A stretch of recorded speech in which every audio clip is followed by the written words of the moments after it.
there is nothing to do in my town. If the internet had never been invented, I would have gotten stuck hanging out at the local coffee shop, desperate to fill my time. I have access to unlimited entertainment and information at my fingertips.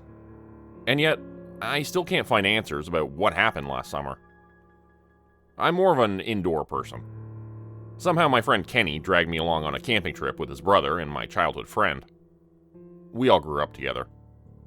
Kenny's brother was 2 years older, so it felt like we were never really connected.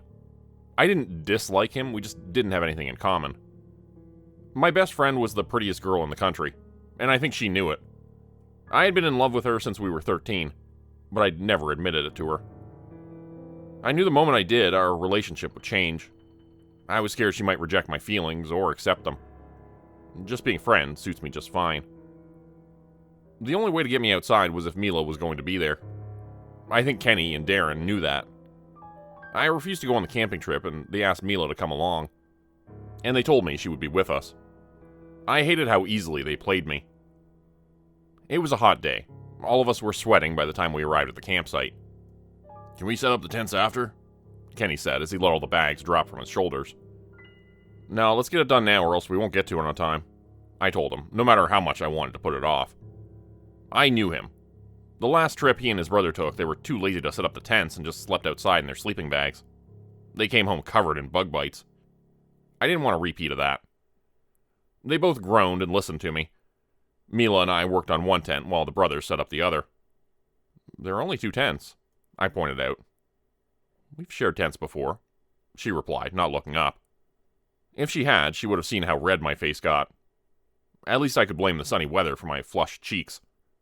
Kenny decided to toss a full water bottle at Darren, but missed. It hit me upside the back of my head. And I needed to go over to them to roughhouse for a little bit. Mila crossed her arms, amused by us. I got my ass handed to me, like always. As I got back up from the ground from the play fight, I noticed something white flash between the trees. I was about to mention it, but the color was gone as fast as I noticed it. We had picked a campsite that wasn't that popular with the locals, but that didn't mean there wasn't anyone else in the woods. We finally got the campsite set up. Tents ready, food put away in case any animals, and firewood gathered. Once that was all set, we started to head down the path that led to the lake. We had all earned a long swim. Kenny and Darren walked ahead of us, and I helped Mila down the rough pathway. "Should we really be camping right now?" Mila asked loud enough for Kenny to hear. "Wasn't there a big search recently?" I'd heard a little about that. Kenny chimed in to explain what happened. 4 campers high on shrooms walked into the woods and no one found any traces of them. It was 3 weeks ago, so I don't think we'll come across a feral lost camper," he said with a shrug. It was a bit heartless to imply those 4 were dead. But he was right. Those 4 didn't have a good chance of still being around, after dealing with this summer heat for 3 weeks. "Just in case, let's not go out in the woods alone tonight," I told them, suddenly feeling a chill even though I was sweating. "Is that your fetish? You like watching us pee?" Kenny teased. "I think he likes watching number 2. No free shows," Darren added. "Kinda weird how fast you guys thought of that. Almost like it was on your mind," I replied. I've dealt with these guys for years. I expected the dumbest things to come out of their mouths. Mila giggled at us. I wondered why she put up with 3 morons. The lake wasn't as cool as I'd hoped. The water was nice, and it did help with the heat, but I almost wished I was back at home with the AC on full blast. Whenever I saw Mila in her black one-piece swimsuit and swim trunks, the thought of AC went out of my mind. I kept forcing my eyes away from her, so she didn't know how much of a creep I was. I really needed to get a grip on myself. "Hey, do you see that?" I asked Kenny when he swam over to me. He wrapped an arm around my neck to playfully drag me under, but stopped when I spoke. He followed my line of sight into the woods, trying to spot what I was staring at. "Is that a person?" he asked, squinting. Soon Darren and Mila were looking in the same direction. A white shape was between 2 trees on the other side of the lake. It did look like a person, but it was impossible to tell at that distance. It was too still to be a person. And yet, it didn't sway in the breeze as if it was a discarded shirt or some trash. "Let's go see," Kenny said as he let go of my neck. He started to swim away, and Mila came up next to me. "What do you think it is?" she asked. When I'd taken my eyes off the trees and to her, the white object moved. Kenny stopped swimming when he realized what we had been looking at was gone. "Probably some old pervert watching a tasty little thing swim around shirtless," Kenny said with a splash. "He's implying the old pervert is watching you," Darren finished with a smile. I slapped the water in his face. Soon, the white shape had been forgotten about as we got into a water fight. I kept glancing back into the trees. The white shape didn't return, and I assumed it had been nothing after all. We started heading back to the campsite when the sky turned a slight orange. Kenny and Darren chanted the entire way back about the beans they were going to cook and eat. I was glad I was not sharing a tent with them tonight. When we did get back, they discovered that somehow they'd left the bag that held the coveted beans back in the truck. Mila also forgot her socks and a few other things, so she wanted to go back with them. I didn't feel like walking, so I volunteered to stay behind to get the fire started. They had been gone for at least 5 minutes when I heard Kenny's voice again off in the distance. Oddly enough, it wasn't in the direction they left in. "Did you forget something?" I called out to him. His voice came again, but I couldn't make out the words. It was coming from the direction of the lake. But he would have needed to walk through the campsite to be on that path. I stood up, straining to listen. I called out his name and took a few steps closer to the pathway heading to the lake. "Kenny? Stop fooling around," I shouted, my voice echoing through the trees. Did he take the long way around just to scare me? No, he hadn't been gone that long for him to be that far out. I took another step closer, but stopped. This felt wrong. After those 4 people got lost in the woods, I decided I didn't want to go down a path alone. I went back to setting up the fire and getting dinner ready. If Kenny was playing a prank, he would get bored and come back. Oddly enough, my 3 friends came back together. "Did you see any other cars around?" I asked them, wondering if there had just been another camper out here that sounded like Kenny. "No, it's just us. Why?" Mila asked, catching on something was bothering me. "I heard something while you guys were gone. It sounded human, but it's hard to say." Now I was doubting myself. Did that really sound like a voice, or was it too far away to tell? "Probably a bird. Some of those loons or whatever, they sound spooky," Darren said with a shrug. He went out camping here pretty often. I accepted he knew what he was talking about and dismissed my concerns. We settled down to eat. The brothers gladly ate cans of beans as Mila and I stuck to hot dogs. The brothers also lit up an after-dinner treat. I didn't smoke, but Mila did on occasion. She passed that night. I think she didn't want to bring the smell into the shared tent. Kenny stood up to say he needed to use the washroom. It had gotten dark, so I found him a flashlight. I also needed to go. Then Darren stood up, deciding he should go with us. And Mila didn't want to be left alone, so we all gathered for a bathroom break. It was a bit hard to focus on the task at hand, knowing Mila was so close by. I knew she had her back turned to us 3 as we took care of business, and yet still it took me the longest to finish. We scouted a good spot for her and gave Mila some privacy, but also kept scanning the trees in case a wild animal decided to suddenly appear. With all that taken care of, we were going to head back, when an unnatural sound came from nearby. Something I never expected to hear while in a forest at night. A few feet away from us came the sound of a baby crying. I saw Kenny's pale face in the light of my flashlight. Darren slightly shook his head as Mila stood frozen in place. I took a step closer to the source of that sound, and Darren's hand fell on my shoulder. "Fuck that," he whispered. I agreed and took a step back. We should all just leave. Mila, bless her, didn't want to risk someone actually being in trouble. She bravely marched off into the woods, with 3 guys going after her, whispering for us to get out of there. We followed her to the source of the sound. She stopped just outside a small clearing with someone sitting on a log. They were dressed in rags with their back facing us. The figure hunched over, rocking back and forth as they made shushing sounds. We didn't hear the baby crying anymore. This was freaky. Downright nightmare fuel. "Are you alright?" Mila asked in a shaking voice. "My baby. My poor baby." The woman spoke, and she sounded so normal compared to how she looked. We can call someone to get you some help," Mila offered. "My poor baby's starving." Slowly, the figure turned its head.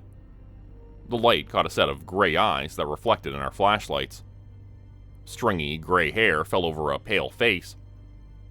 At first, the expression was blank. Then the face transformed into something distorted and monstrous. Kenny and Darren were screaming before that creature stood up. They bolted, leaving Mila and me behind. I grabbed her wrist, forcing her to run as the pale creature screeched. It got on all fours to easily cross the clearing to reach us. It jumped into the air, mouth open and bony-clawed hands outward. I pulled Mila out of the way in time. The monster crashed into a tree, then flipped around on the ground like a cat trying to right itself. We started running again. Mila's legs shook so much I ended up grabbing her around the waist to start dragging her. To my horror, the monster kept coming for us. I needed to fight back. I let go of her long enough to find a hefty stick to use as a weapon. That was a mistake. Although I'm not sure if we had any chance of getting away unscathed. The pale creature came down on Mila, biting down hard on her hand. She screamed and kicked to get the thing away from her. I slammed the branch as hard as I could into the monster's face. It screeched and released my best friend. I kept hitting it, but I think I was just pissing it off.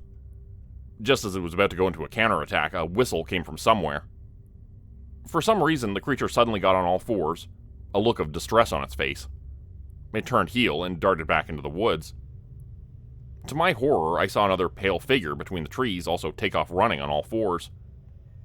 I didn't care about the reason why they were leaving, only that we were safe for now. "How bad is it?" I asked Mila, turning all my attention toward her. She shook her head with tears in her eyes. The bite wasn't as deep as I'd feared. We had a first aid kit back at camp. I took hold of her again to get us moving. I didn't hear Kenny or Darren. Even though they left us behind, I hoped they were safe. "It'll be alright, we'll get out of here. Do you have your phone?" I asked as we kept moving. Mila shook her head. I hadn't grabbed mine either. Sure, we were smart enough to go in a group, but we hadn't done anything intelligent after that. An odd whistling sound came through the trees. The strange melody chilled me to my core. Mila started to tug at my arm so we would walk away from the whistling. I glanced over her shoulder and saw flashes of white darting around the branches above us. As much as I hated the whistling, going in that direction seemed like the better option. Mila protested a little when I pulled on her arm to get us moving. I didn't want to scare her by telling her about the creature stalking us in the trees. When I heard Kenny scream, I forgot about the threats we faced and ran in his direction. Hearing his voice was a good sign. I just hoped we reached him in time. We stumbled into another clearing. I raised the flashlight I somehow still held onto. The beam of light landed on a stranger's face. His left eye reflected the light, but the right eye didn't. His head was slightly tilted as if amused by our sudden appearance. My skin crawled seeing such a pleased smile after the terrifying encounter beforehand. Kenny was on the ground, breathing heavily with the man's foot on his chest. My friend also had a bite taken out of his arm that was freely bleeding. For a moment it appeared he had a bolt from a crossbow sticking out of his chest. I soon realized the bolt was stuck inside a pale monster beside him I didn't see at first. The stranger had a hunter's bow attached to his arm, loaded and ready to shoot. "What did you do to Kenny? Where's Darren?" I demanded with a trembling voice. The man licked his lips and lifted his foot off Kenny's chest. He brushed strands of dirty brown hair from his face, only to have it fall back. "I just saved this one from being a midnight snack, and I sent the other one off down the trail. He might not reach the end of it alone, though," the stranger said, and ended his sentence with a raspy laugh. He sounded as if he smoked a pack a day for most of his life. I didn't trust this guy. Mila tightened her grip on my arm, showing she felt the same way. "Two of you got bitten tonight. Bites can turn people into those things. The infected ones won't be able to stand the whistling." After the man spoke, he started whistling in a way that didn't sound human. It was as if a songbird was trying to imitate a man-made instrument. I hadn't been bitten that night, and yet the noise put me on edge. Kenny recovered enough to scramble away from the stranger. Mila didn't react, aside from appearing as nervous as she did when we first stumbled onto the scene.